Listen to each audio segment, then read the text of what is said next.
ഞാനിന്ന് പറയാൻ പോകുന്നത് ട്രെൻഡിനെ കുറിച്ചാണ്. എങ്ങനെയാണ് നമ്മൾ ട്രെൻഡ് കണ്ടെത്താം, എത്ര തരം ട്രെൻഡുകളുണ്ട്. ട്രെൻഡ് എന്ന് പറയുന്നത് 3 തരമാണ്. ഒന്ന് അപ്പ് ട്രെൻഡ്, മറ്റൊന്ന് ഡൗൺ ട്രെൻഡ്, മറ്റൊന്ന് സൈഡ് വേസ്. ഇതാണ് മാർക്കറ്റിൻ്റെ സ്ട്രക്ചറിലുള്ള 3 തരം ട്രെൻഡുകൾ.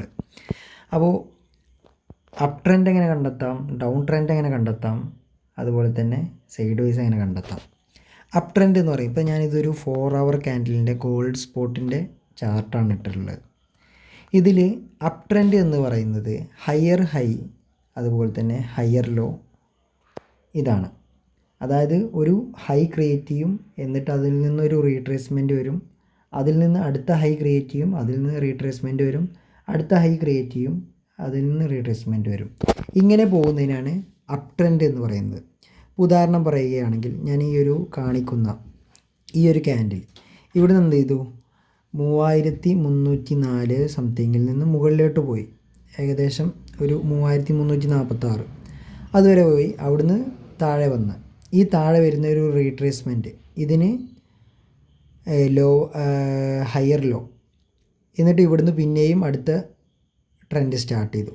അവിടുന്ന് പിന്നെയും താഴെ വന്നു, പിന്നെ അവിടുന്ന് പിന്നെയും സ്റ്റാർട്ട് ചെയ്തു, അവിടുന്ന് പിന്നെയും താഴെ വന്നു, അവിടുന്ന് പിന്നെയും മുകളിൽ പോയി, അവിടുന്ന് പിന്നെയും താഴെ വന്നു, അങ്ങനെ അവിടുന്ന് പിന്നെയും മുകളിൽ പോയി, ഒരു റേഞ്ച്. ഈ ഒരു ലെവലിനാണ് അപ്പ് ട്രെൻഡ് എന്ന് പറയുന്നത്.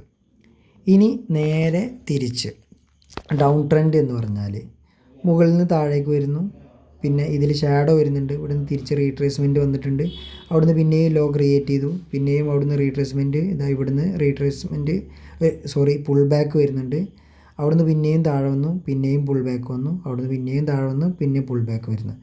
ഈ ഒരു അതായത് മുകളിലേക്ക് പോകുമ്പോൾ അവിടുന്ന് ചെറിയ റീട്രേസ്മെൻറ്റും, അതായത് റെസിസ്റ്റൻ്റ് ഏരിയയിൽ നിന്ന് ചെറിയ റീട്രേസ്, അതിന് സാധാരണ ഭാഷയിൽ പ്രോഫിറ്റ് ബുക്കിംഗ് എന്നോ അല്ലെങ്കിൽ മറ്റു കാര്യങ്ങളൊക്കെ പറയാം.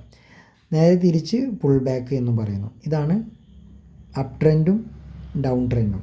സൈഡ് വൈസ് എന്ന് പറഞ്ഞാൽ ഒരു സപ്പോർട്ട് ആൻഡ് റെസിസ്റ്റൻ്റ് ഏരിയയിൽ അങ്ങോട്ടും ഇങ്ങോട്ടും കടന്ന് സഞ്ചരിക്കുന്നതിനാണ് സൈഡ് വൈസ് എന്ന് പറയുന്നത്. ഇതിന് ഒരു വ്യക്തമായിട്ടുള്ളൊരു ഹയർ ഹൈയോ അല്ലെങ്കിൽ ഒരു ലോവർ ലോയോ കണ്ടെത്താൻ കഴിയില്ല. ഇതാണ് ട്രെൻഡ് എന്ന് പറയുന്നത്. 3 തരം ട്രെൻഡ്, അതായത് side vice market, up trend market, down trend market. അപ്പോൾ ഇങ്ങനെയാണ് നമ്മൾ മാർക്കറ്റിൽ ട്രെൻഡ് എന്താണെന്നുള്ളത് മനസ്സിലാക്കാൻ പറ്റുന്നത്.